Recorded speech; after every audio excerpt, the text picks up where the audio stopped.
So there's no doubt that with what the Nintendo Switch has already accomplished, that it will go down in history as one of the most revolutionary video game consoles of all time. But the big question is can it go down in history as the true best-selling video game console of all time, whether it come to handheld or home console, because of course the Nintendo Switch is hybrid. And following Nintendo's latest financial briefing in Q1 of fiscal year 2024, which we are now in, Nintendo has reported that the Nintendo Switch has now sold over 129.53 million units worldwide. Now, if we are to zoom out and look at the history of video game consoles, Nintendo Switch is already at a point of number 3 on the list, but there is quite the gap to be closed between it and the Nintendo DS, which sits at 154.02 million, which to date is Nintendo's most successful console. And then you may remember a little console called the PlayStation 2 that still holds the throne today at 158.7 million. Now, while I do think that the Nintendo Switch has a decent shot at potentially getting to that 158 million and dethroning the PlayStation 2, it is actually anything but an easy task at this point in time, as I do think it will depend on how long Nintendo continues to sell and support the Nintendo Switch that we know today in the current family of systems, following the launch of the next generation console that many reports online are claiming should be out in the end or second half of 2024. That means we still have all of the rest of 2023 to go and a good chunk of 2024, with the system selling a projected 15 million units in this fiscal year, which would put them somewhere around the 140 mark by the end of the fiscal year 2024. And what I think is the biggest swinging puzzle piece to all of this has to do with whether or not Nintendo will decide to do some kind of price cut anytime soon on the current family of systems. Because the current lineup of consoles that they sell consists of the Switch Lite at $199 MSRP US dollars. Then you have the Nintendo Switch base system that has been the system that's been selling since 2017, albeit with a V2 better battery upgrade and all of that happened later on, as well as you can't hack it anymore. That model, of course, retails for $299, and we've seen the very successful Nintendo Switch OLED model, which is making up most of Nintendo's new console sales at this point in time, that retails at $349.99,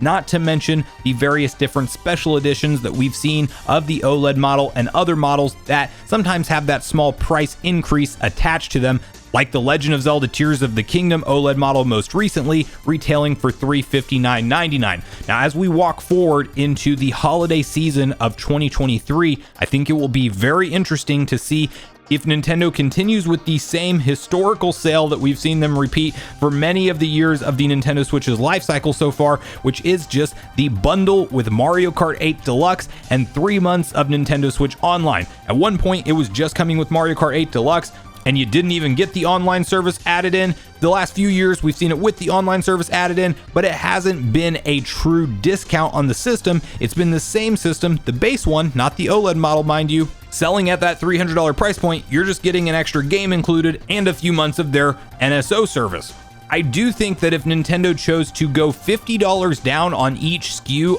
even if it's only around the holiday time, or maybe they even stick to that price in the future after the next generation console does come out, I think that that could actually be impactful enough to potentially, if the Switch is still supported with some type of software alongside of the Nintendo Switch 2 in terms of third party and even some select first party titles, I think we could continue to see a Switch Lite at $150 sell. Who's not going to pick that up for maybe your younger child that isn't ready to go full on TV gaming system, but at $150 around Christmas time when you're doing shopping, that's kind of a steal with all the games that you can enjoy on that Switch Lite model at that low of a price point. I mean, that's going head to head with some of the cheaper tablets that are out there that can't even run the type of games that a Switch Lite can, like Tears of the Kingdom, just being one glaring example. Then you talk about a base model Switch that can be docked and hooked up to a TV for $250. I think that's a much more attractive price point for people who are doing their holiday shopping. Heck, we've already seen the Xbox Series S discounted to that $250 price point, and I believe there's no reason Nintendo can't go that low on the base model Switch, especially considering that they are still packaging in that thing a Tegra X1 that was technically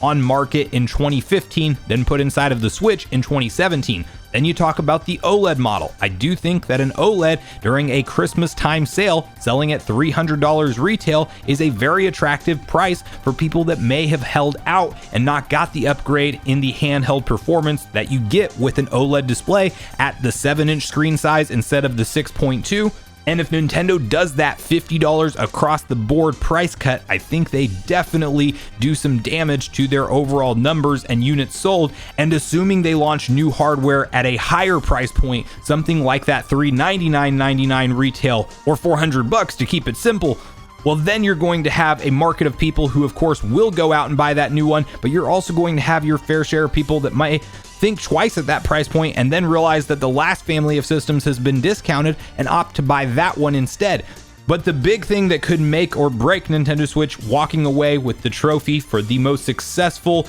video gaming console of all time, I do think will ultimately come down to software and how long Nintendo treats the Nintendo Switch like it is part of their product ecosystem. Meaning, when we're talking about games like the new 3D Mario that is theorized to be launching with the Nintendo Switch 2, is that going to have a version playable on the current Switch today? When we talk about major third-party titles that will be developed for the new console hardware, will we get some kind of version playable on the base model Switch? Or once this new, more powerful console is out, does the support ramp down at a rapid pace for the game editions of the current Nintendo Switch console? I think that makes the biggest difference, and depending on how long of a roadmap Nintendo has in their own mind with support for the Nintendo Switch, that will ultimately dictate whether or not we see it hit that 158+ million unit mark that we need to see it hit to become the best selling video game home console, or just console period, of all time.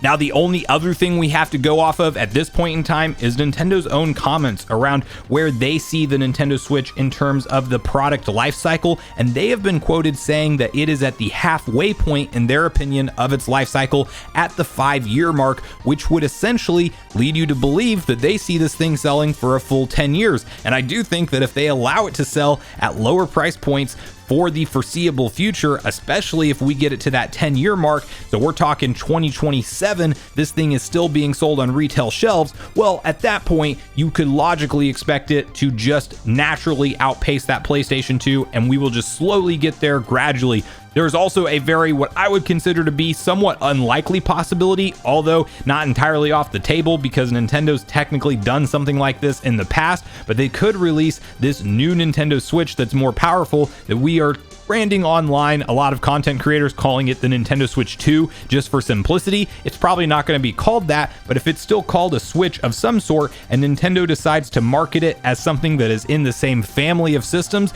but is just more powerful, they might get away with actually counting this next system as part of their sales for the current family of systems, which you could kind of consider cheating. But I do think that if you look at a Game Boy to Game Boy Color situation in the past, the Game Boy Color was definitely a power upgrade, and it had games you could only run on the Game Boy Color, yet it was still counted as the same family of the Game Boy when it comes down to their overall sales reporting. So again, that was further back in the past, but we technically have seen Nintendo do something like this in their history, so nothing's off the table with the big N when it comes down to them and how they count their numbers for these consoles personally. But I really want to hear from you guys at this point in the video whether or not you think Nintendo Switch will do the unthinkable and walk away in 2023 and beyond with the title crown of the best-selling video game console of all time ever, or if you think that it is going to fall just a little bit short of that number. And do you think that it ever has a chance of dethroning the DS at the 154 million, or better yet, the PlayStation 2 at 158,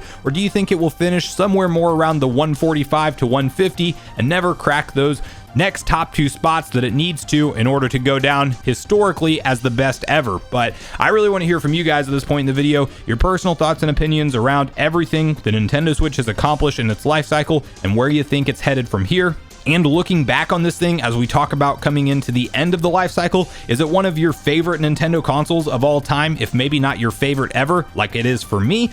Or are there eras in Nintendo's history that you much prefer compared to this hybrid form factor with the Switch console that we see today? So regardless of your thoughts and feelings on everything we talked about today, I do look forward to hearing from you all in the comments down below before you leave the video, as I do look forward to getting a back and forth conversation started with you all around these topics. Go watch yesterday's video next if you haven't already, which is on screen right now. Also make sure you like, subscribe, turn on your notification bell, and I will see you guys in the next video.